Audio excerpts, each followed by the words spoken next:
तमिलनाडु के निर्वाचित मुख्यमंत्री जोसेफ विजय के शपथ ग्रहण समारोह में राजगीत, राष्ट्रगान और वंदे मातरम के गाए जाने के क्रम पर सवाल उठाए जा रहे हैं। विपक्ष इसे तमिल संस्कृति का अपमान बता रहा है, तो सत्ता पक्ष यानी टीवीके की जो नई सरकार है वो सारा दोष मर रही है राज्यपाल के मत्थे। विवाद आखिर क्यों हो रहा है, नियम क्या कहता है, और क्या राजगीत, राष्ट्रगान और वंदे मातरम के गाए जाने पर यह आपत्ति का मामला था या इसके सीक्वेंस से जुड़ा मामला था, यह सारी जानकारी हम आपको विस्तार से बताते हैं। तमिलनाडु में मुख्यमंत्री के शपथ ग्रहण समारोह में सबसे पहले 2 मिनट्स 52 सेकंड तक वंदे मातरम बजा, फिर 52 सेकंड के लिए राष्ट्रगान यानी जनगण मनगढ़ बजाया गया। इसके बाद 65 सेकंड तक तमिल राज्यगीत तमिल ताई वांकू बजाया गया और इसी पर विवाद हो गया। आखिर तमिल राजगीत आखिर में क्यों बजाया गया, जबकि रवायत थी यानी शपथ से पहले तक जो रवायत थी उसमें पहले तमिल राजगीत बजाया था, फिर वंदे मातरम और राष्ट्रगान बजाया था। विपक्षी ओर से डीएमके के नेता टीकेएम एलन गोवर ने कहा कि राज्य की परंपरा तमिल राजगीत को पहले और राष्ट्रगान को अंत में बजाने की रही है, लेकिन अब नियम बदले जा रहे हैं। विजय पर बीजेपी की विचारधारा की ओर झुकने का आरोप भी लगा। सिर्फ डीएमके की ही नहीं, विजय के सहयोगी दल यानी सीपीआई, सीपीआईएम और वीसीके ने भी इसकी आलोचना की। वीसीके प्रमुख धोल थिरुमावलवन ने कहा कि अभी जो देख रहे हैं वो यह है कि सरकारी कार्यक्रम की शुरुआत में उन्होंने वंदे मातरम बजाना शुरू कर दिया है, कार्यक्रम के अंत में वो तमिल गान बजा रहे हैं।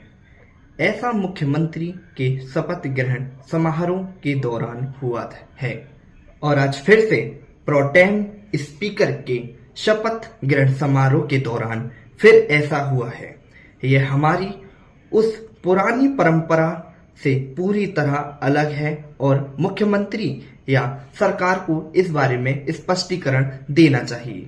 तमिलनाडु की जनता ने इस सरकार को इस विश्वास के साथ वोट दिया था कि यह सांप्रदायिक या धार्मिक राजनीति के लिए कोई जगह नहीं है।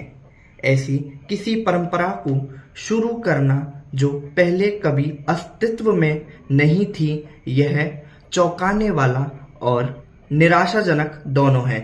विवाद बढ़ा, सहयोगी दलों ने भी सवाल उठाए, तो विजय की पार्टी टीवीके की ओर से सफाई आई। कैबिनेट मिनिस्टर आधव अर्जुन के ने इसके लिए राज्यपाल राजेंद्र विश्वनाथ आर्टेकर को दोषी ठहराया। मंत्री ने कहा कि राष्ट्रगान राज्यपाल के निर्देश के अनुसार ही गाए गए थे, यह उनकी पार्टी का फैसला नहीं था। आधव अर्जुन ने आगे कहा कि टीवीके सरकार इस नई व्यवस्था से सहमत नहीं है। राज्यपाल की ओर से बताया गया कि केंद्र सरकार के नए सर्कुलर के कारण ऐसा करना पड़ रहा था।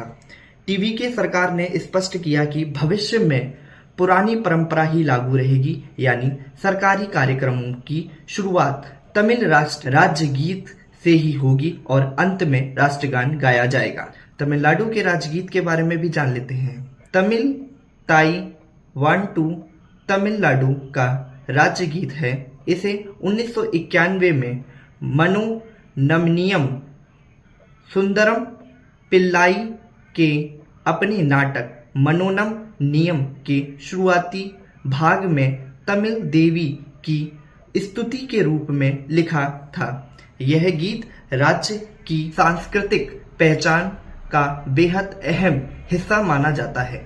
यह कारण है कि इसे किसी भी सरकारी कार्यक्रम से पहले गाने की परंपरा रही है। 18 दिसंबर 2021 में डीएमके की तमिलनाडु सरकार ने तमिल गीत को आधिकारिक तौर पर अपना स्टेट एंथम घोषित कर दिया था। इसे लेकर मद्रास हाईकोर्ट ने कहा कि यह केवल एक प्रार्थना गीत है, ना कि कोई राष्ट्रगान या राजगान।